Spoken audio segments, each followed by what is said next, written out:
come we're using the back door? What's wrong? You don't like the back door? Well, if you put it that way. Blood of Love. So I promise, if you want to see something right away about Blood of Love, we'll pass it over to here. Well, I just wanted to say that, like, as I was watching the movie, it's very different, the concept. And, like, when I saw the title, I didn't really understand it, but as it went on, I kind of understood it. And it shows, like, the depths and, like, lengths a person can go for someone else. And it really, like, puts them into a different sense. And, like, they would do anything for them, either, like, if it's good or wrong, they don't care, because at the end of the day, the person they love is with them and alive, and that's all that matters to them. So I really like that concept of, like, pumping blood to someone to keep them alive and to keep them going, because love to a lot of people is everything, and then they want to conserve that as much as possible, you know? So I really like that concept of that. Yeah, that's sort of what the film's about. It's like what we do for love, even if we're selfish and kind of narcissistic about it, I guess. Like, there's obviously this girl is killing people, of course, so her husband can stay alive. It's kind of interesting, but we're all we're capable of doing. We'll go to the gentleman right there. Apart from the bloodshed and everything, the most scary part is at the end we feel that the couple trapped in an infinite circle. That's more scary. Like, one by one they do all the stuff to keep the other one alive. So that's the most scary. People talk about the second film. This third film, like, nice little double twist. Like, it had a lot of things going. It made us laugh. It was, like, interesting, like you were talking about. It, like, yeah, they're stuck in this circle of murder. I think at the end the circle gets broken because we see the guy sitting with a hammer and he's kind of almost broken the machine. Yeah. So he doesn't want to be resuscitated, next time around when he dies. So because he's gone to meet the doctor, we see him walk through the doors. Yeah. And at the end he's killed the machine so that he doesn't want to come back again with that kind of price for love. This was my favorite one of all three. I think it was very well shot and acted by both actors. It's sort of like a zombie movie. I thought it was a vampire movie first. It's a zombie movie. She's bringing him back to life, but I think they should have just kept swapping blood between each other. I don't know if that would have worked or not, but I think he got sick. I don't think he knew that she was doing that to him initially, and then when he went to the guy with the machine and found out, that's when he decided to break it, because he didn't want to suffer again. He wanted to give his last kind of gift to her and end it.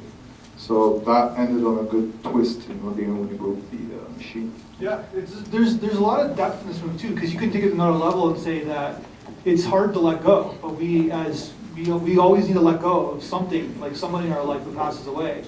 And that's what the film's almost about as well. That we, like, these characters have to, like, learn how to let go. And I guess the ending with the guy with the hammer is like saying enough is enough. I wonder if the filmmaker had in mind that the ending was going to get a laugh like that.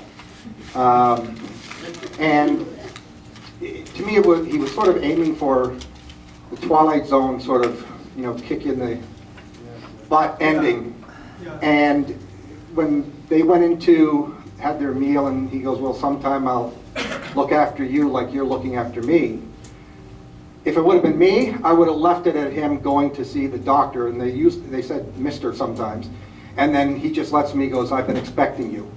And that would have been it, because then he had to turn around and do the job for her, instead of, like, he didn't want to do it, he just kind of, I know he kind of kills himself, but again, everybody in here laughed, and I don't think that was the intention of this genre, to end up in a laugh. It's supposed to be some other kind of reaction. I'm going to do something I usually don't do, but the filmmaker is actually here. So, yes. So, why don't we go to the last row?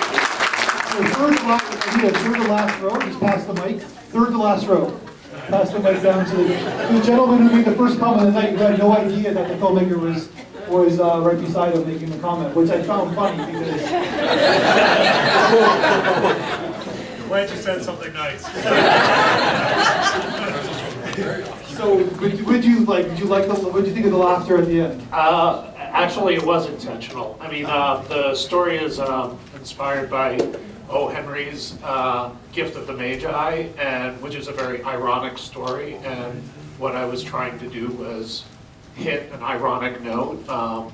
Also, I was trying to show that the wife misinterprets the idea of all he needs is blood as because she's very oriented towards death, and so it becomes an extension. Her actions become an extension of that. Whereas if you look, he makes love to her, he makes food. There's a scene we had to cut where he plays music.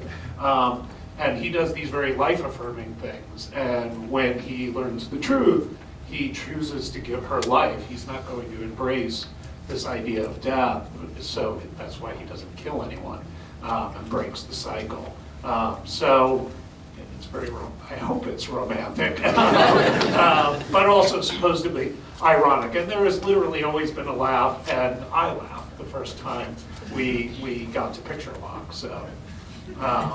I don't know that I meant it when I wrote it, but I knew it when we were putting it together. Well, thank you for that. Thank you for having me.